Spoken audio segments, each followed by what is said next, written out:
Bienvenue dans ce numéro de C'est-à-dire. Aujourd'hui, nous nous intéressons à un sujet crucial dont on parle très peu, le burn-out ou épuisement professionnel. Un syndrome qui touche de nombreux salariés vivant des situations de stress extrêmes dans les entreprises. Notre invitée du jour, Nelly Loboué Mendonça, en a été victime. Auteure d'un livre sur le burn-out en Afrique, elle est avec nous pour nous faire part de son expérience et de comment elle a pu faire face à ce mal. Bienvenue, Madame Mendonça. Merci. Alors, comment vous allez aujourd'hui? Je vais très bien, merci. Et vous-même? Je vais bien. Alors, on l'a dit, vous êtes auteur d'un livre portant sur le burn-out en Afrique. Mais pourquoi? Pourquoi parler de ce sujet? J'ai décidé de mettre en lumière ce sujet parce qu'en Afrique, je me suis rendu compte qu'on en parle peu. Et même quand on en parle du bout des lèvres. Et j'ai malheureusement fait l'expérience, moi-même étant passée par cette situation de burn-out. Donc aujourd'hui, pour moi, c'est comme un cri de cœur de pouvoir en parler. Et j'ai écrit ce livre sur la voie de l'épanouissement professionnel, sous-titré « Le burn-out en Afrique, comment en arriver à bout ?» parce que je veux permettre en fait à toutes les personnes dans cette situation de pouvoir toucher du doigt cette situation de burn-out-là. Comment est-ce qu'on le vit? Comment est-ce qu'on arrive à s'en sortir? C'est vraiment ce qui m'a poussée à mettre en lumière ce sujet-là, surtout. D'accord. Alors, on le voit, c'était une situation très difficile pour vous. Vous avez dit, vous l'avez vécu vous-même. Mais quels sont les signes qui vous ont alerté? Comment ça s'est manifesté chez vous? C'était très difficile. Les signes, comme on dit, les signes sont très perturbants, on va dire, parce que de quelqu'un qui est spontanément très jovial, qui est toujours en train d'être bien mise pour aller à son travail, j'avais du mal à me lever le matin pour aller à mon travail. J'étais stressée continuellement, angoissée, j'avais des douleurs diverses, des palpitations, J'avais même du mal à me vêtir. C'était difficile, en fait, de s'habiller correctement pour aller à son travail. Je dormais pratiquement plus. Alors, c'est une situation qui a surgi tout d'un coup, c'est ce que vous voulez dire? Non. Vous étiez jovial avant, et après, vous avez basculé. Oui, mais ça s'est fait de manière très subtile, en fait. D'accord. Parce que, étant dans le travail, on n'a pas forcément le temps de voir ce qui est en train de se passer. C'est des personnes peut-être autour, ou bien même une situation précise qui nous fait nous interpeller. Moi, mon cas était celui où, un matin, j'ai eu l'appel du concierge de l'immeuble qu'on habitait dans le temps, qui m'a dit « Attention, madame, l'aide de maison veut faire passer votre enfant de par-dessus le balcon. » Je dis, c'est pas possible. Qu'est-ce qui se passe pour que je puisse ne même pas avoir les yeux sur ce qui se passe sur l'enfant, dans la maison, dans ma famille, dans la maison, c'est qu'il y a un problème. Et avec tout ce que j'ai déjà cité comme mots et tout ça, et chaque fois chez le médecin, vraiment ça interpellait. Et c'est comme ça que le médecin d'entreprise a préconisé que je puisse me rendre voir un spécialiste. Alors, au travail, comment ça se passait? Est-ce que vous viviez des situations de stress extrêmes, par exemple? Au travail, on était tous challengés par l'atteinte des objectifs. Donc, chacun faisait comme il pouvait pour atteindre ses objectifs. Et donc, c'est un peu ça. Est-ce que vous faites partie des personnes, je veux dire, est-ce que vous pensez qu'il y ait des personnes qui soient prédisposées à ce mal-être? Oui, généralement, les personnes prédisposées dans les cas de burn-out sont des personnes très engagées dans leur travail qui, malheureusement, ne savent pas souvent déléguer des tâches et ne savent pas dire non. Elles veulent tout faire elles-mêmes. Et donc, ce qui entraîne des surcharges de travail et tout ça. Et je pense aussi qu'on peut rajouter le manque de confiance en soi. Parce que quand on n'a pas confiance en soi, c'est difficile de dire non aussi parce qu'on est ça, c'est un élément très important, la confiance en soi. La confiance en soi. Je pense que c'est très important. On n'en parle pas souvent, mais je pense que quand on a confiance en soi, il y a certaines choses pour lesquelles on ne peut pas s'en vouloir parce que c'est une réalité. On peut dire non parce qu'on sait justifier, on sait dire pourquoi je dis non parce que voilà. Donc, si on n'arrive pas à dire non, c'est qu'on a quand même un manque de confiance. Et il faut aussi connaître un peu ses limites dans le travail, savoir qu'est-ce qu'on peut faire, qu'est-ce qu'on ne peut pas faire. Est-ce que vous étiez une personne qui vous donniez un peu trop dans le travail, par exemple? Je dirais que c'est de nature. J'aime le travail bien fait. Je suis très engagée dans le travail, quel que soit ce que j'ai à faire, même dans mes activités. Je suis très engagée, mais je connaissais pas mes limites en fait, parce que je voulais tout faire moi-même et tout. Donc, mais là, je sais pouvoir déléguer, je sais pouvoir faire certaines choses. Donc, je veux dire que j'ai quand même avancé. Alors, vous consultez donc un psychologue, c'est bien cela, et vous apprenez que vous êtes atteint du burn-out. Quelle est votre réaction là sur le coup? Qu'est-ce qui se passe après? Je suis choquée parce que j'ai jamais entendu parler de ce phénomène, ce mal-être et tout. Donc, je ne comprends pas. Je pense que peut-être que je suis devenue un peu folle. Peut-être qu'il y a quelque chose qui ne va pas chez moi, alors que ce n'est pas forcément ça.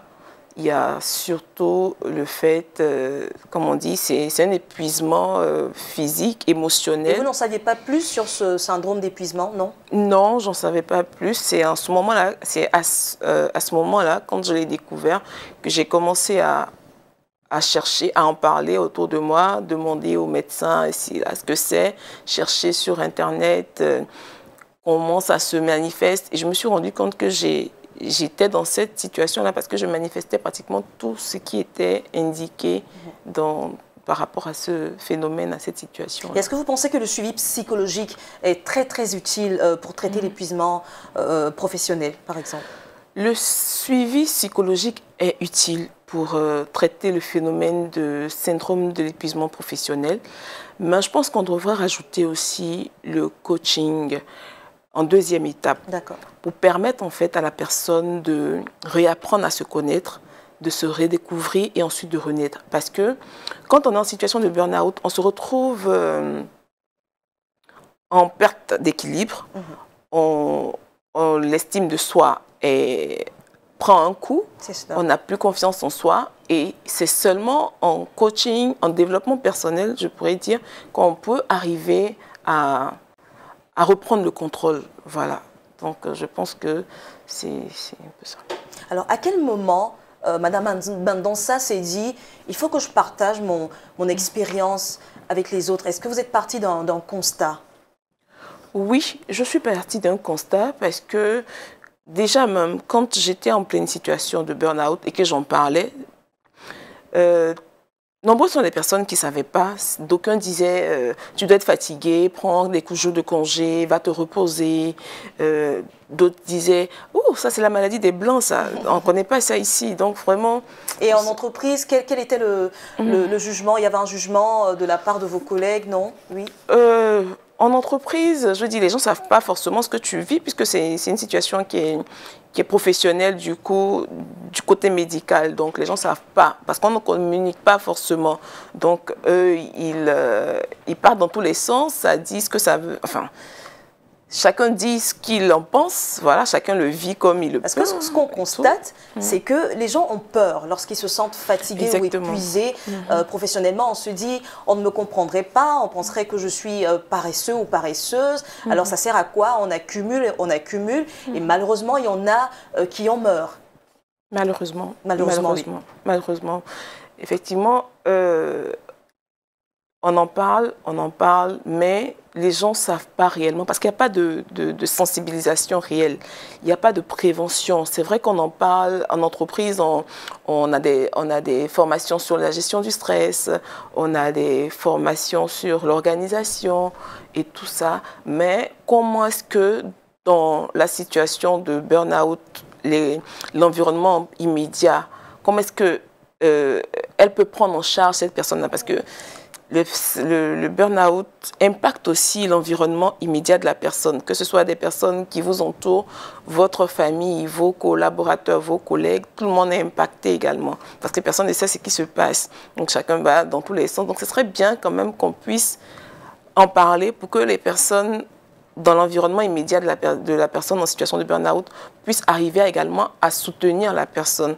Donc, si, je donne un exemple, moi je suis en burn-out et que mes collègues ou mes mes parents savent ce que c'est, en ce moment-là, ils savent que en cette situation, la personne a besoin de se sentir aimée, la personne a besoin d'être prise en charge. Il y a certains commentaires qui ne vont pas sortir pour blesser ou frustrer la personne, du genre tu es paresseux, tu n'arrives pas à faire pourquoi les autres le font et que toi tu n'arrives pas à le faire et tout. Ces préjugés-là pourraient ne pas être là pour affecter en plus la personne en situation. Et pour vous, l'après burn-out a été donc la reconversion. Vous êtes reconverti, vous avez changé carrément de profession. Dites-nous en plus là-dessus. Oui, effectivement, après la situation de burn-out, j'ai cherché ma voie, comme on dit, pour être alignée avec moi-même. Vous avez parlé dans votre livre de remontada. Oh. Oui, de remontada. Bon, je parlais de remontada par rapport à une situation bien précise. Quand on va lire le livre, on pourra bien comprendre. Mais en parlant de reconversion, j'ai carrément décidé de changer de cap et de faire autre chose. C'était pour vous la solution? C'était pour moi la solution. Sur le coup, c'était pour moi la solution. Vous vous êtes rendu compte que le travail que vous exerciez n'était pas approprié pour vous? Pas qu'il n'était pas approprié, mais j'étais appelée à autre chose en fait. C'est en cela que j'ai décidé de suivre mes talents, d'exercer dans les talents que Dieu m'a donnés et donc de pouvoir... Et parlant de talents, on peut en savoir plus? Oui. Quand j'ai accepté de changer de profession, j'ai accepté le fait que j'ai des talents et que je peux arriver à exercer dedans. Donc, ce que j'ai appris avec l'aide de mon mari, qui m'a aidé en fait à voir un peu plus clair dans ce à quoi j'excellais. Donc, on a pu voir ensemble que je pouvais faire de la décoration d'intérieur, de l'aménagement d'intérieur, dans l'immobilier. Et quand j'ai accepté ce fait-là, mon esprit s'est comme ouvert et j'ai commencé à développer d'autres activités en lien avec ce don-là, dont les ateliers créatifs pour les enfants. Et également, je parle aussi de décothérapie. Donc la décothérapie, c'est la décoration, le bien-être dans la décoration, par la décoration. Donc c'est un peu toute cette activité-là dans laquelle j'ai... Et là, vous avez trouvé donc votre voie, vous vous sentez mieux aujourd'hui. Et est-ce que la reconversion est une solution de facto? Non? Oui? Là, je me sens mieux. Je me sens mieux. Je me sens très bien. Et je dirais que la reconversion n'est pas la solution de facto forcément. Et des personnes peuvent décider de retourner à leur travail ou à leur activité. En ce moment-là, nous préconisons qu'elles privilégient leur bien-être. Donc leur bien-être, c'est-à-dire qu'il va falloir mettre en place un certain nombre de bonnes pratiques pour ne pas retomber. Donc entre autres, savoir déléguer, avoir une bonne organisation dans l'entreprise, faire un bilan de compétences et surtout avoir une bonne hygiène alimentaire aussi. Donc, et bien d'autres aussi. C'est bien noté. Alors, nous sommes déjà à la fin de notre émission. Je vais vous permettre rapidement de nous parler de ce petit ouvrage, ce que vous avez en main. Vous faites aussi du suivi. Donc, vous suivez toutes les personnes qui sont atteintes de burn-out. Alors, parlez-nous un peu de cet ouvrage. Qu'est-ce que c'est? D'accord. Nous accompagnons des personnes en situation de burn-out. Donc, à travers ce document qu'on a appelé mon journal de vie pour m'exprimer, me redécouvrir et renaître après un burn-out. C'est un ensemble d'ateliers qu'on met ensemble, qu'on met en pratique, qu'on met à disposition des personnes en situation de burn-out pour leur permettre de faire une autothérapie. Parce que dans cette situation, on n'a pas forcément envie de parler, on ne sait même pas forcément qu'on est dans cette situation. Donc, écrit étant déjà thérapeutique, aidera la personne à pouvoir mieux se sentir à travers tout ce qui est dit à l'intérieur de ce document. Merci beaucoup Madame Mandonsa, merci de nous avoir partagé surtout votre expérience sur le burn-out, un mal très très crucial mais dont on ne parle pas beaucoup ici en Afrique. Merci beaucoup. Alors on retient que l'épuisement professionnel peut donc toucher tout le monde, vous êtes d'accord avec moi, à n'importe quel moment de sa vie. Donc pour se soigner, il est nécessaire d'en parler à un professionnel professionnel de santé et surtout entamer une psychothérapie si c'est nécessaire. Merci à vous, très chers téléspectateurs, de nous avoir suivis. L'actualité continue sur cette info et sur cetteinfo.ci.